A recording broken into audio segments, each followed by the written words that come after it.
आगे बात चलाते हैं। बिस्मिल्लाहिर्रहमानिर्रहीम।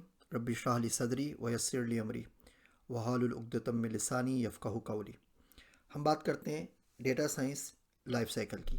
आपको एक डेटा साइंस का प्रोजेक्ट मिलता है तो किन फेजेस से गुजरता है और किस तरीके से आप उसको सॉल्व कर सकते हैं। Every data science project goes through a traditional life cycle.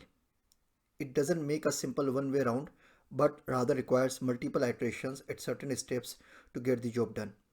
आप आगे बढ़ते हैं, आप पीछे आके वापस क्लीनिंग करते हैं, फिर आप मशीन लर्निंग का एल्गोरिथम अप्लाई करते हैं, उसको फीडबैक देखते हैं, उसका रिजल्ट देखते हैं, फिर वापस बैक एंड फोर्थ होते हैं, फिर विजुअलाइजेशन पे जाते हैं, वहाँ पे कोई चीज़ मिसिंग नज़र आती है, फिर प्रोग्रामिंग पे आते हैं, प्रोग्रामिंग से फिर डेटा के ऊपर जाते हैं और इस तरीके से आप बैक एंड फोर्थ चल रहे होते हैं.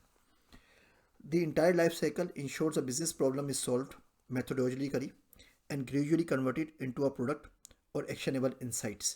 अगर आपका वो प्रॉब्लम सॉल्व नहीं हो रहा और एक्शनेबल इंसाइट्स नहीं मिल रही तो जो भी काम कर रहे हैं उसका कोई इतना ज़्यादा फ़ायदा आपका है नहीं. इस लाइफ साइकिल को हम 3 चीज़ों के अंदर डिवाइड कर सकते हैं. करंट स्टेट के अंदर, स्टोरी बोर्डिंग के अंदर, डिप्लॉयमेंट और फीडबैक के अंदर.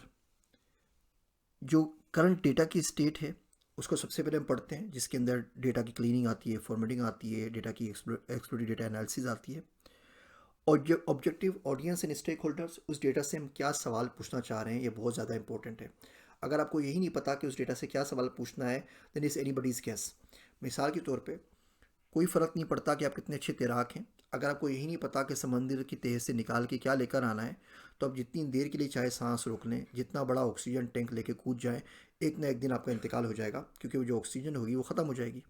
हाँ, अगर आपको एग्जैक्टली पता हो कि निकाल के क्या लाना है, तो आप फ़ौरन सूरत से जाके उसको पिक करके वापस आ सकते हैं, उसको निकाल के ला सकते हैं. तो यही वो सवाल है कि इस डेटा के समंदर में छलांग लगाने से पहले आप चाहते क्या हैं वो आपको ज़रूर पता होना चाहिए.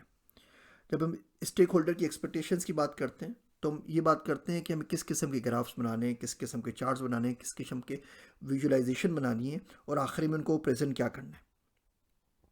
उसके बाद स्टोरी बोर्डिंग के ऊपर हम डिस्कस करते हैं जी प्रोग्रामिंग वाला फेस, जिसे हमने डीपीओ में पहले पढ़ा.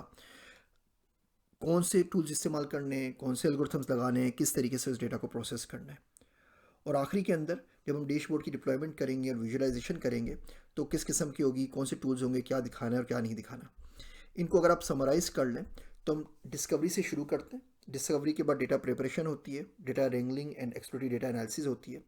उसके बाद मॉडल प्लानिंग एंड बिल्डिंग है, कम्युनिकेट रिजल्ट्स होते हैं, उसको कम्युनिकेट किया जाता है, एंड ऑपरेशनलाइज एंड मेंटेनेंस के वो मुसलसल चल सकें. आपने एक दफ़े डैशबोर्ड बना दिया है, अब वो डायनेमिकली अपडेट होता रहे, रोज़ आके आप तमाम चीज़ें देख सकें.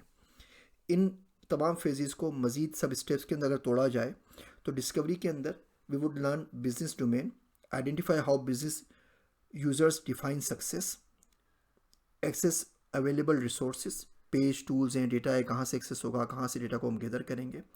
और frame business problems in analytical challenge, as analytical challenge कि जी वो सॉल्व क्या करना चाह रहे हैं. डेटा प्रिपरेशन के अंदर हम जो डेटा की रिक्वायर्ड सोर्सेज हैं उसके ऊपर काम करेंगे. थर्ड पार्टी से अगर डेटा आ रहा है तो उसकी जो एपीआई इंटीग्रेशन होगी, उसकी प्राइवेसी कंसर्न्स होंगे, उसके ऊपर बात करेंगे.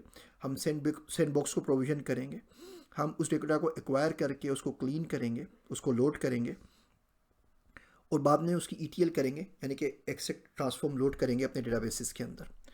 डेटा रिंगलिंग के अंदर हम डिस्ट्रीब्यूशंस को देखेंगे, हम स्क्यूनेस को देखेंगे, मेथड्स ऑफ मोशन जो हमने पहले डिस्कस किया वो देखेंगे, और देखेंगे वेरिएबल्स की आपस में किस तरीके से एक दूसरे से कोरिलेशन है और किस तरीके से हम इन्फ्रेंसेस उसमें से निकाल सकते हैं. मॉडल प्लानिंग के अंदर हम डिटरमाइन करेंगे कि कौन सा मॉडल टेक्निक हम इस्तेमाल करनी चाहिए, कौन सी प्रोग्रामिंग लैंग्वेज इस्तेमाल करेंगे, कौन सा टूल इस्तेमाल करेंगे और किस किस्म से इसको प्रोग्राम करके प्रोसेस करके डेटा से रिजल्ट निकालने की कोशिश करेंगे. कम्युनिकेशन के अंदर हम चार्ट्स बनाते हैं, हम विजुलाइज करते हैं, हम टेबलों की विजुलाइजेशन की पहले एग्जांपल्स देख चुके हैं. और आखिरी ऑपरेशनलाइज के अंदर हम क्या ऐसा करें कि प्रोसेस मुसलसल चलता रहे, नया डेटा आए, नया प्रोसेस ऑटोमेटिकली ट्रिगर हो जाए, डेटा की कंप्लीट पाइपलाइन बन जाए और फिर से उसके चार्ट जनरेट हो जाए. ये छोटा सा डेटा साइंस का लाइफ साइकिल है हमारे पास, जिसके ऊपर हमने बात की, और उम्मीद है इससे एक डेटा साइंस के प्रॉब्लम को सॉल्व करने के लिए प्रोजेक्ट को समझने में आपको मदद मिलेगी.